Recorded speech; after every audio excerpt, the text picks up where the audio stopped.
to record screen on the Redmi Note 14s, all you simply have to do is first open up your quick settings right here, and from here you will have to actually edit your quick settings.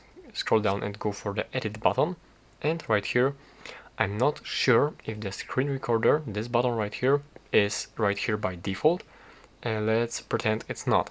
So you'll have to edit these quick settings right here and add yourself the button screen recorder, just like this, and then press the check mark to apply the changes. And now, as we have this button, simply we have to press it right now, and here we have this little floating widget for the recording. So we just have to press this button to start recording, and it starts immediately.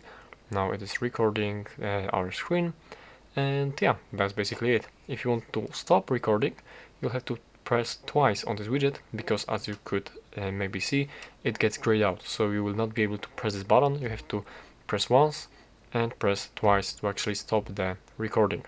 And here we can see your recording. Here we can adjust the settings for this screen recorder, like the video quality, resolution, frame rate, sound source, and some other stuff right here. And also you can open the folder with all of the recordings from your screen recorder. And here is this X button to disable this widget, to quit the screen recorder. And that's basically it.